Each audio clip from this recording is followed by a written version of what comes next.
그래, 먼저 우리 저희 아버지의 그 장례를 같이 위로해 주시고 또 기도해 주셔서 잘 이렇게 마쳤고요. 또 좀 어려울 때 힘들 때 성도님들의 기도와 위로가 얼마나 큰 힘이 되는지 다시 한번 저도 경험하게 되었습니다. 그래서 우리 성도님 어려울 때 힘들 때 그 순간에 더 함께 해주고 더 위로할 수 있는 그런 목회자가 되겠다라는 그런 생각을 하게 되었습니다. 우리 성도님들의 주셨던 그 마음들 또 위로의 말들 가슴속에 잘 담아놓고 또 힘들 때 또 꺼내면서 또 위로를 삼도록 하겠습니다. 정말 진심으로 한 분 한 분 제가 다 감사하다고 얘기 못할지라도 마음을 담아서 너무나 감사하다고 이 자리를 빌어서 전하고 싶습니다. 우리 성도님 너무 감사합니다. 네. 오늘은 모세를 비방하는 미리암과 아론이라는 제목으로 하나님 말씀 같이 나누겠습니다. 인류의 원죄는 이 하나님을 거역하는 그런 것이었죠. 하나님을 거역하고 내가 왕 되려고 했던 것에서 시작됐습니다. 그래서 하나님의 권위에 대한 불순종이 인간의 타락의 시작이었죠. 그래서 인간은 원죄로 인해서 끊임없이 권위에 대한 불만족과 도전이 계속되었고 지금도 여전히 그런 현상은 있습니다. 그래서 오늘날에도 그런 권위가 다 도전을 받고 있습니다. 대통령의 권위, 정부의 권위, 스승의 권위, 어른의 권위, 부모의 권위 존중받지 못하고 있습니다.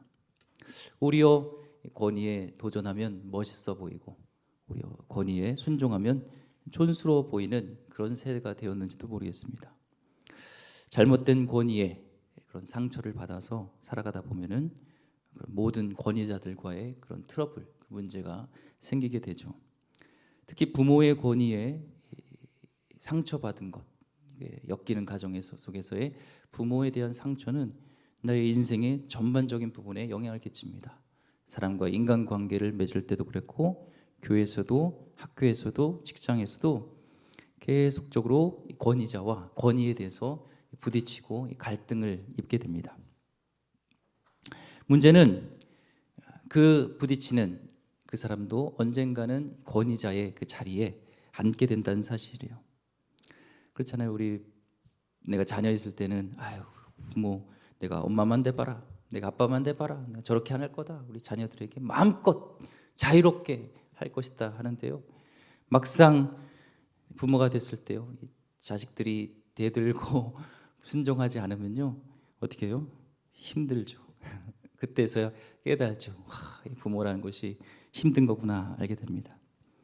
정당도 마찬가지입니다. 당에서도 야당과 여당이 있지만 야당도 이제 언젠간 또 여당이 되잖아요. 그랬을 때 정부가 하는 일에 반대하는 사람들이 싫어지게 됩니다. 성경을 보면은 신학에도 있지만 이 권위는 하나님부터 우리가 싫던 좋던 하나님부터 온 겁니다. 권위는 하나님이 주신 것이에요. 그 권위를 나쁘게 사용하는 사람들 때문에 권위에 대한 불신이 너무나 크죠. 그러나 권위가 흔들리면 뿌리채 하나님의 질서가 흔들리게 됩니다. 특별히 교회 공동체가 그렇습니다. 사단이 교회 공동체를 파괴시키는 가장 좋은 방법은요, 사람들로 하여금 영적 지도자들에게 늘 불신하게 되고 목자와 양 사이를 갈등을 시켜서 그 불신을 증폭하게 하면요, 교회는 와해되게 돼 있습니다. 그러나 공동체가 영적으로 방향을 잃고 무력해지게 되겠죠.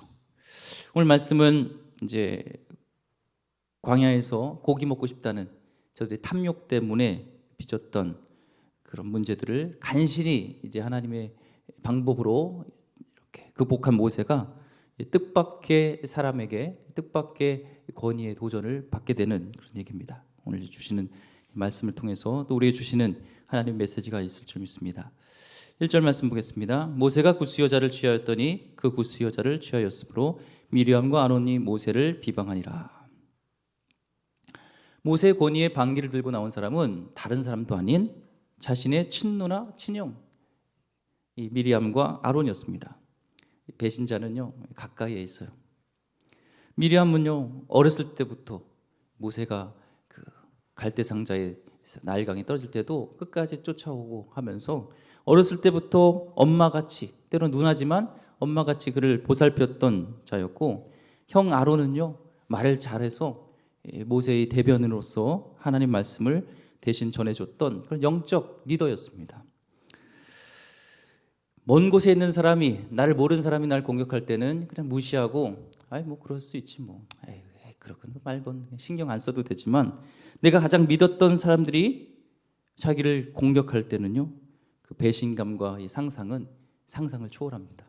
그렇죠? 가까운 사람에게, 내가 믿었던, 내가 사랑했던 사람의 나를 공격할 때 그 상처는 큽니다. 표면상의 모세를 왜 권위에 공격하는 내용은 그거예요. 모세가 이방 여인이었던 구스 여인과 결혼하는 곳이었죠. 이 구스는 아프리카 이디오피아 지역을 얘기합니다. 모세의 원래는 전처는 원래는 그 십보라였잖아요. 십보라가 죽고 이제 아마 후처로 이 구스 여인을 이렇게 맞이하는 것 같습니다. 물론 율법에는 이방인과 결혼하지 마라 그런 말씀이 있지만, 실은 그 율법은 우상 숭배를 하는 가나안 족속들과 섞이지 말라라는 그런 의미지, 국제 결혼을 하지 말라는 그런 하나님의 원뜻은 아니었습니다. 그렇기 때문에 너그럽게 그걸 덮어줄 수도 있는 일인데, 지금 그것을 꺼내는 이유는 실제 이유가 있어요. 2절 말씀, 그들이 이르되 여호와께서 모세와만 말씀하셨느냐 우리와도 말씀하지 아니하셨느냐 하며 여호와께서 이 말을 들으셨더라. 자, 미리암과 아론이 진짜 모세를 공격했던 것은, 비판했던 진짜 이유는 결혼 문제가 아니라 사실은 시기심입니다. 질투였습니다. 모세의 권위, 위치에 대한 질투였어요. 그것을 주도한 사람은 미리암이었습니다. 미리암. 어떻게 하느냐? 성경에서는 먼저 나온 이름 순서가 중요합니다. 아론과 미리암이 아니라 미리암과 아론, 미리암이 먼저 나왔기 때문에 이걸 누가 봐도 미리암이 먼저 이걸 주도한 겁니다. 하나님은 모세가 가졌던 영적 은사와 특권을 이 미리암과 또한 아론에게도 줬어요. 그래서 미리암도 선지자라고 얘기를 합니다. 홍해를 건넜을 때 여인들이 하나님, 그 홍해에서 건지신 그 하나님을 찬양할 때 미리암도 하나님의 영으로 감동되어서 찬양시를 올렸던, 미리암의 그런 찬양시가 있습니다. 여선지자였습니다. 하나님의 거룩한 일에 동참하고 하나님이 주시는 계시와 환상을 보았던 여선지자였습니다. 그러다 보니까 미리암은 생각한 거예요. 내가 모세보다 못한 게 뭐 있냐 생각한 거죠.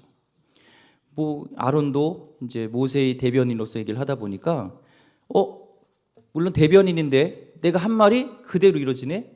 나도 그러면 높은 거 아니야? 이런 생각, 어깨에 힘이 들어간 겁니다. 그래서 희한하게도 권위에 도전하는 권위 사람들은요, 권위자와 가장 친한 관계에 있던 사람, 믿고 그에게 자기 속마음까지도 다 얘기했던, 모든 것을 맡겼던 사람이죠. 그들에게 준 축복을 감사하지 못하고 그 위에 이제 모세마저도 제쳐버리고 자신이 더 위에 서려고 하는 교만함과 질투가 지금 여기에 있는 것입니다. 근데 하나님께서는 너희가 선지자 같은 역할을 하지만, 리더십이 있지만, 하나님께서는 가나안 땅 가기 위해서 세우신 권위의 질서가 있었어요. 그게 모세였고, 이 아론과 미리암의 한계를 분명히 출애굽기 4장 16절에 말씀하셨습니다. 출애굽기 4장 16절 말씀, 그가 너를 대신하여 백성에게 말할 것이니 그는 내 입을 대신할 것이요 너는 그에게 하나님같이 되리라. 아론 예를 들면요, 아론이 일을 하겠지만 너를 대할 때 하나님처럼 대해야 된다라는 거예요. 그걸 순종해야 된다는 겁니다. 모세가 절대로 잘나서가 아니라 하나님께서 분명히 이제는 약속한 그 약속의 땅 가나안으로 가기 위한 그 뜻을 가지고 계셨고, 그래서 모세를 지도자로 세우셔서 하나님 뜻을 이루려기 위해서는 그 질서가 필요했던 것입니다. 모세가 아론보다 잘나서가 아니었습니다. 인간적인 조건이 뛰어나서가 아니었습니다. 하나님이 그렇게 세우신 거예요. 하나님이 세우신 권위였습니다. 쉽게 생각한 거죠. 동생이니까. 동생인데 뭐. 가정에서는 마땅히 형과 누나의 권위를 따라야 할지 몰라도 하나님의 부르심이 있어서는 모세의 권위에 순종해야 했습니다. 왜냐하면 하나님께서 세우신 권위이기 때문에 동생일지라도 함부로 하면 안 됐었죠. 왜냐하면 그 권위를 건드리는 것은 하나님에 대한 대항, 하나님을 도전하는 것이기 때문에 그렇죠. 로마서 14장 4절 말씀에 남의 하인을 비판하는 너는 누구냐? 그가 서 있는 것이나 넘어지는 것이 자기 주인에게 있음에 그가 셈을 받으리니 이는 그를 세우시는 권능이 주께 있음이라. 하나님이 세우신 종, 남의 종을 비판하면 안 돼요. 하나님의 종은 하나님이 세우시고 하나님이 내리시고 하나님이 말씀하시기 때문에 네가 뭐라고 남의 종에 대해서 판단하면 안 된다는 겁니다. 그것을 세우신 이에 대한 도전이에요. 주인에 대한 도전이에요. 이에 대해서 모세의 반응이 굉장히 중요한데요. 모세는요, 굉장히 이렇게 우리가 배워야 될 말씀이 오늘 3절인데요. 3절. 이 사람 모세는 온유함이 지면의 모든 사람보다 더하더라 했어요. 온유함을 나타내요. 모세는 이 땅에서 가장 온유했다 얘기입니다. 갑자기 모세의 인품, 그 성품을 얘기합니다. 죄송합니다. 영어로 보면요, 이 온유함을 좀 더 나타내는데요. Now Moses was a very humble man, more humble than anyone else on the face of the earth. 땅에서 가장 험불했다는 거예요. 누구보다도 험불, 겸손했다는 겁니다. 그러니까 온유함은 겸손함과 연관이 있어요.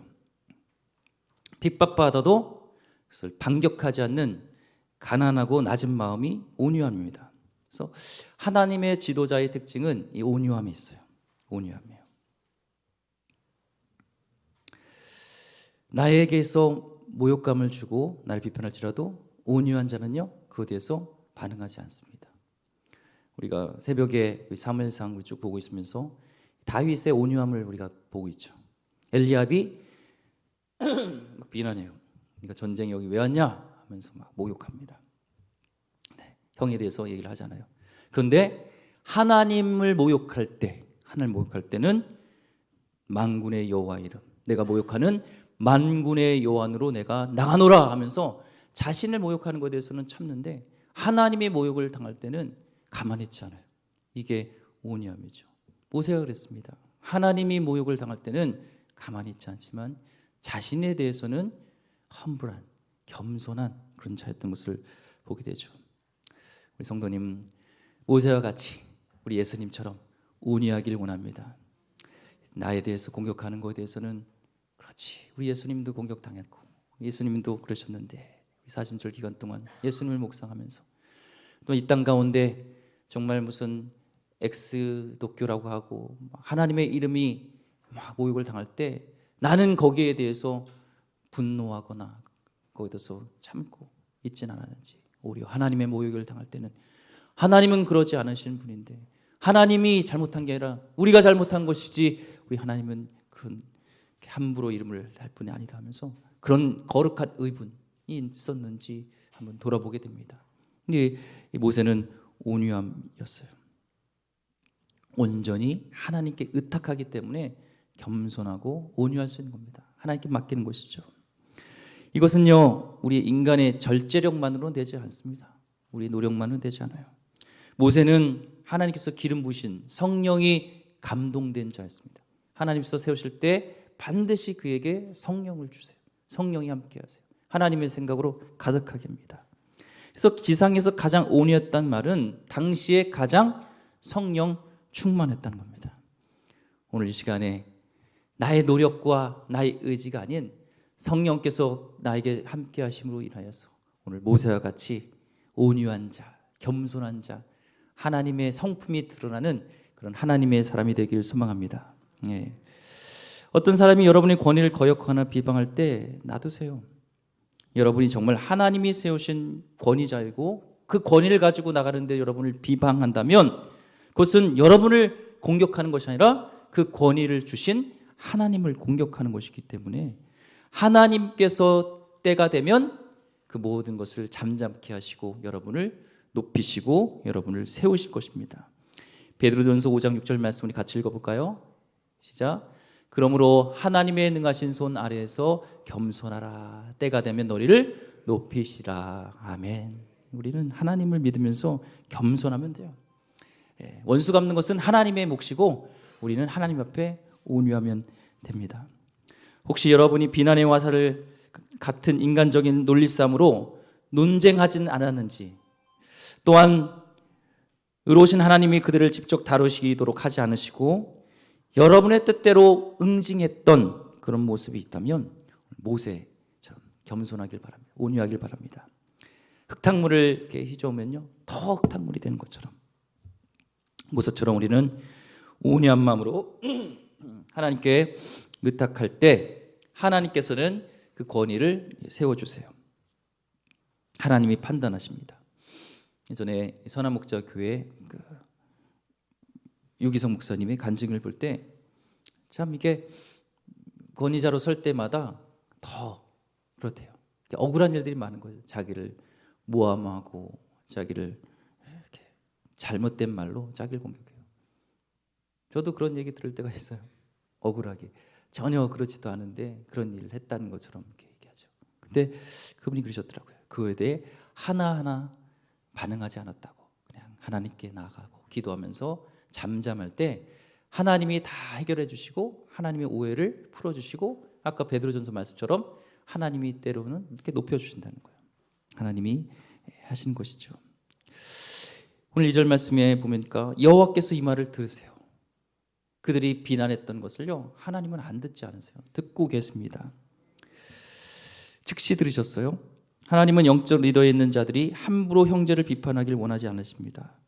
왜냐하면요 우리도 단점이 많습니다. 마태복음 7장 1절부터 3절 말씀에 비판을 받지 아니하거든 비판하지 말라. 너희가 비판하는 그 비판으로 너희가 비판을 받을 것이요 너희가 헤아리는 그 헤아림으로 너희가 헤아림을 받을 것이니라.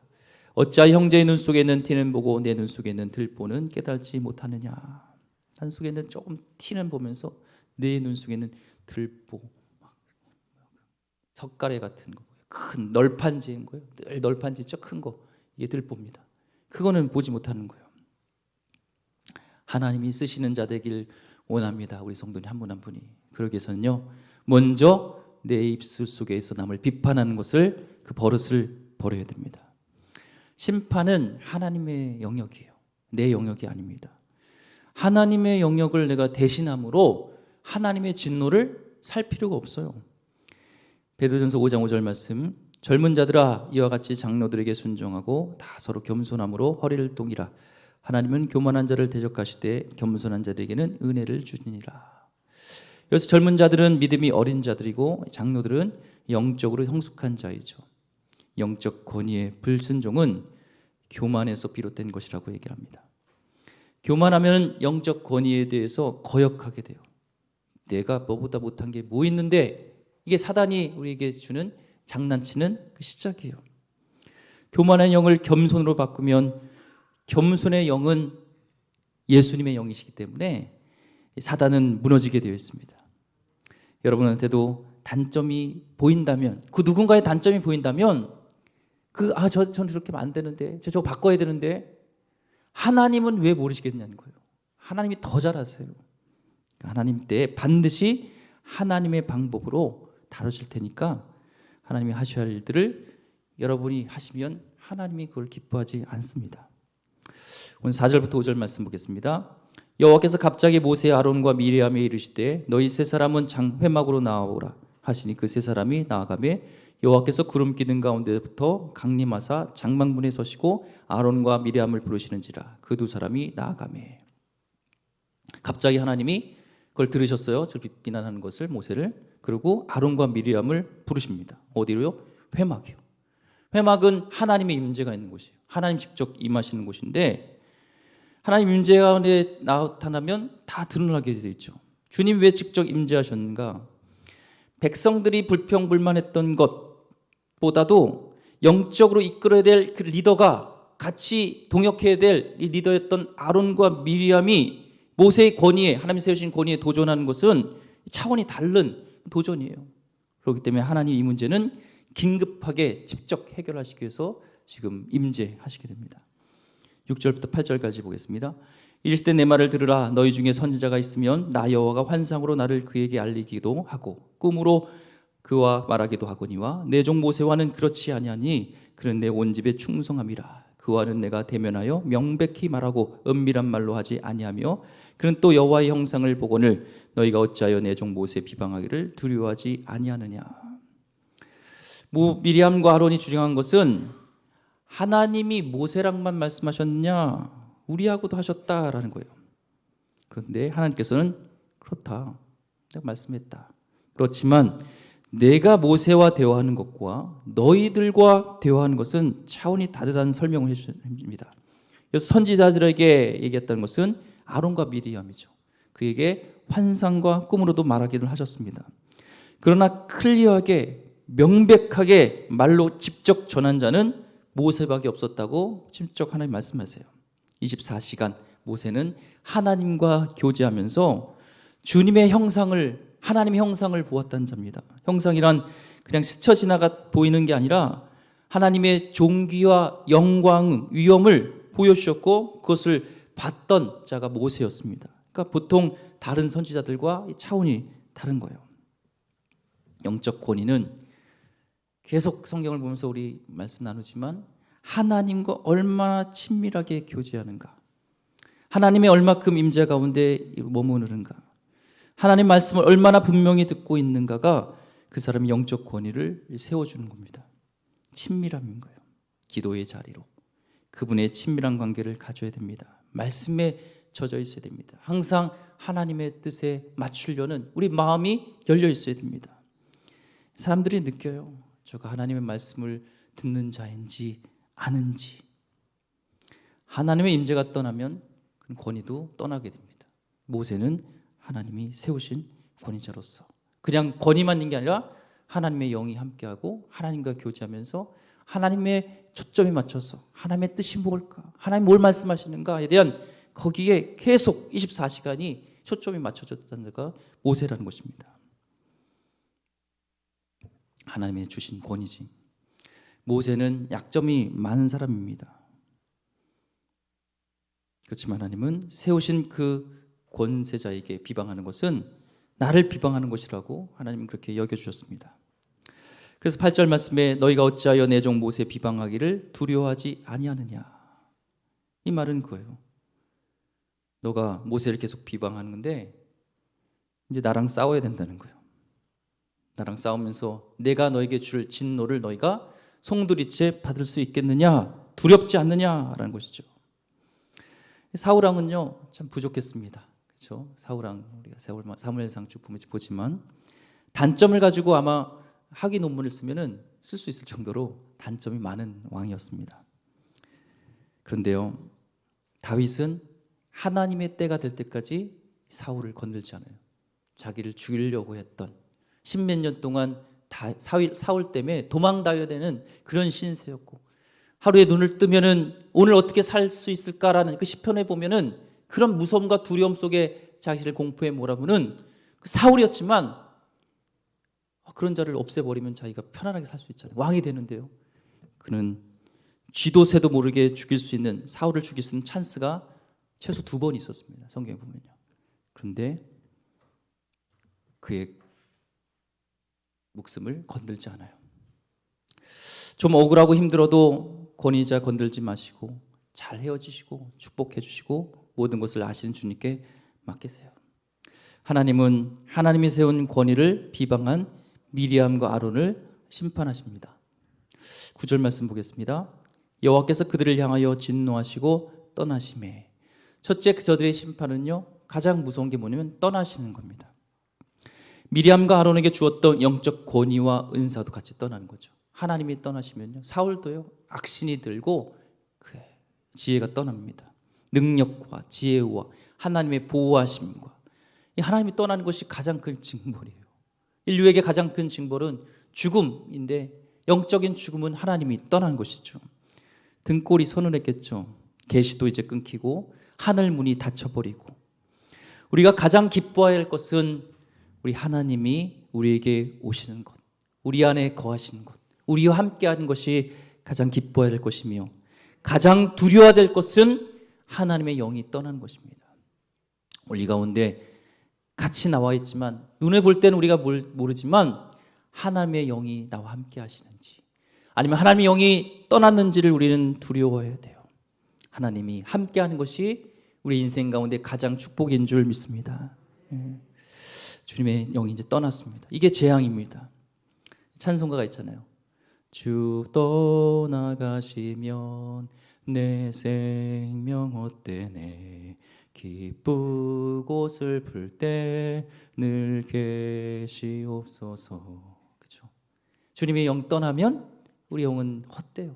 우리 인생은 하나님이 함께 하실 때 우리는 존재가 있지, 하나님이 떠날 때는 우리는 헛됩니다. 목회자에게도 마찬가지요. 이걸 두려워야 됩니다.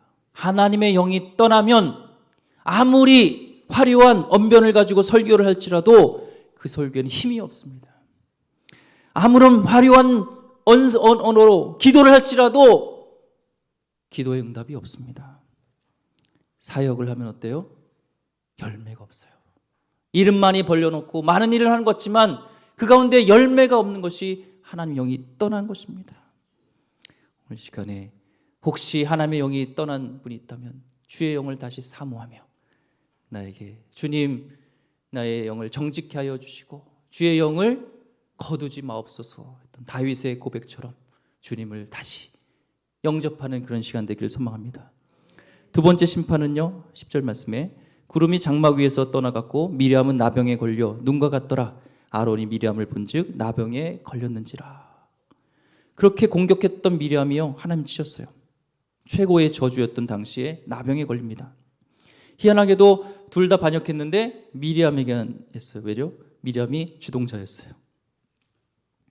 이 아론은 누나가 이제 미리암이 나병 걸림만 보고 정신적인 이제 트라우마가 생겨가지고 다리가 후들거렸죠. 그래서 결사적으로 모세에게 살려달라고 이제 요청합니다. 11절 아론이 이에 모세에게 이르되 슬프도다 내 주여 우리가 어리석은 일을 하여 죄를 지었으나 청하건대 그 벌을 우리에게 돌리지 마소서.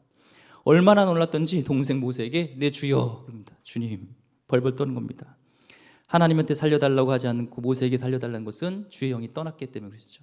그래서 이제는 교제가 끊긴, 그렇지만 여전히 하나님과의 교제가 있는 모세를 통해서 회복시켜달라고 얘기를 합니다. 그런데요, 이 모세가요 정말 온유해요. 정말 착하세요. 우리 같으면은 이 나병 걸린 누나 한 몇 쌤통이다 하고 며칠 동안 좀 고생 좀 해봐라 할 텐데 그렇지 않고 불쌍히 여기고 큰 소리로 기도합니다. 영어로 보면 13절에 모세가 여호와께 부르짖어 이르되 하나님이 원하건대 그를 고쳐주옵소서. 이 부르짖었던 말이 cry out의 영어로요. 막 부르짖었어요. 이 말씀을 보면서 십자가에서 우리 예수님의 그런 조롱당함과 고난 속에서도 나를 죽음에 이르는 저들을 위해서 우리를 향해서 주여 저들을 불쌍히 여겨주옵소서, 저를 용서해 주옵소서, 저들이 하는 것을 알지 못하니이다 했던 예수님의 모습을 보게 됩니다.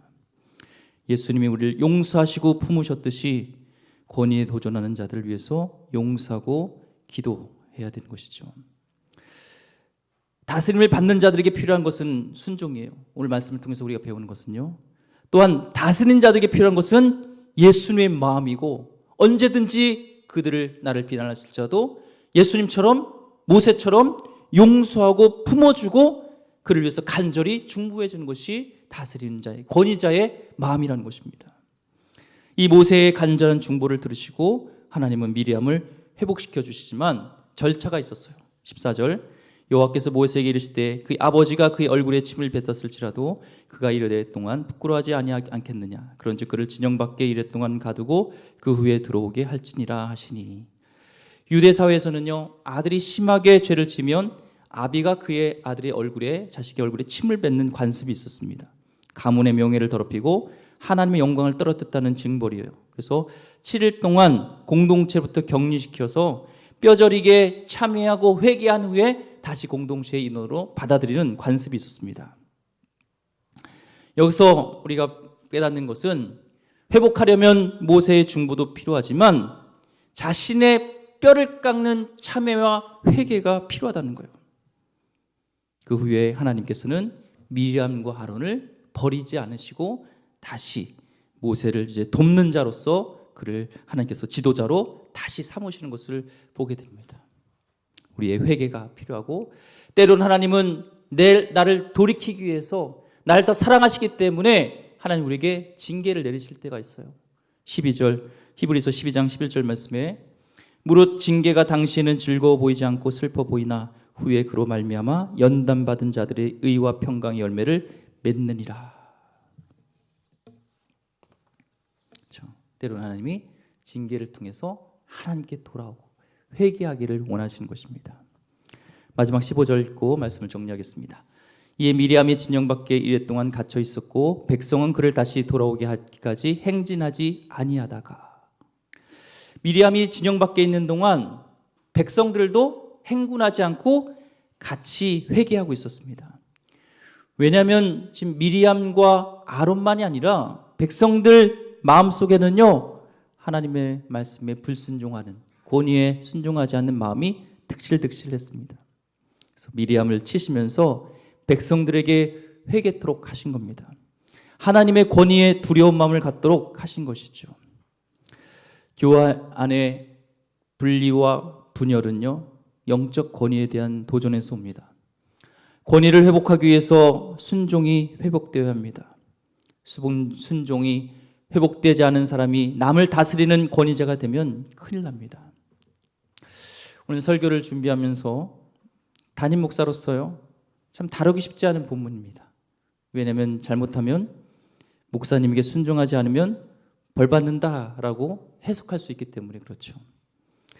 그러나 오히려 그 말씀보다는 나 자신을 돌아보면서 목회자인 저에게요, 두렵고 떨리는 마음으로 접근할 수밖에 없는 본문입니다. 하나님의 세우신 권위자로서, 권위자라면 권위자인데 능력으로 세우신 것이 아니라 하나님이 세우신 것인데, 나는 모세처럼 온유하고 겸손하였을까? 모세와 같은 경우를 당했을 때 나는 하나님 앞에 엎드려 기도했는지 돌아보면은 너무나 부끄럽기 때문에 이 말씀은 저에게 주는 사실 말씀입니다. 여러 가지 상황적인 일들이 많이 있을 거예요. 권위적인 부분에 있어서 각자가, 저는 그럼에도 불구하고 권위에는 저는 인정하지 못합니다. 그럴 수 있습니다. 그럼에도 불구하고 영적 권위에 대한 순종은요, 시대와 문화를 초월해서 하나님이 우리에게 알려주신 하나님이 다스리는 방법이었습니다. 모세는 욱하는 성격이 있었어요. 인간적인 단점이 있었습니다. 그래서 훗날 약속의 땅 요단 동편에서 그는 보지만, 그 가나안 땅을 보지만 들어가지 못해요. 건강한데도 하나님은 깨끗하게 은퇴하시고 여호수아에게 넌 여기까지다 하면서 바톤을, 리더십을 넘겨주십니다. 하나님께서 영적 지도자를 다스리십니다. 하나님이 하실 일이지 우리가 할 일이 아닙니다. 최근에 교회도 민주화해야 한다는 움직임들이 있습니다. 그런데요, 저는 아무리 성경을 읽어도 교회는 민주주의인 곳이 아니라 영적인 곳이어야 된다고 생각합니다. 투표하고 회의하여 내 뜻을 관철시키는 것이 아니라 기도하며 하나님의 음성을 듣고 하나님의 뜻이라면 내 생각을 내려놓고 순종해야 되는 곳이 바로 교회라고 생각합니다. 하나님의 임재 앞에 잠잠해야 하는 곳이 교회입니다. 하나님의 음성을 듣는 자가 이끌어야 하고, 백성은 하나님의 음성을 듣는 그를 순종하고 따를 때 하나님께서를 세우시고 이루시고 하자는 하나님의 뜻이 이루어지고 하나님을 높이게 될 줄 믿습니다. 성경의 리더를 그렇게 세우시고 통치하셨습니다. 지도자는 자신을 거역하는 자들 앞에서 또한 스스로를 인간적인 방법의 방패로 맞서지 않고 겸손히 기도하고 하나님의 판단을 기다리면서 맞서지 말아야 되는 것입니다. 이렇게 하나님의 권위자와 또 순종하는 자와 같이 이렇게 나갈 때 거룩한 영적 질서와 순종이 있는 교회를 통해서 하나님의 뜻이, 하나님이 이루어지게 될 줄 믿습니다. 그런 거룩한 교회가 되기를 주의 이름으로 축원드립니다. 기도하겠습니다. 하나님, 오늘 거룩한 주일 또 하나님께서 주신 이 말씀을 통하여서 저와 또 성도들에게 주시는 하나님 메시지가 있는 줄 믿습니다. 무엇보다도 하나님 사순절 기간 동안 하나님 비방하는 십자가에 못 박은 우리를 향하여서 용서하여 주시고 주님께서 품으셨던 것처럼 나도 하나님 예수님의 마음으로 겸손하게 기도하면서 그를 품을 수 있는 하나님께 판단을 맡기는 하나님의 자녀들 되게 하여 주시옵소서. 귀하신 예수 그리스도의 이름으로 기도드립니다. 아멘.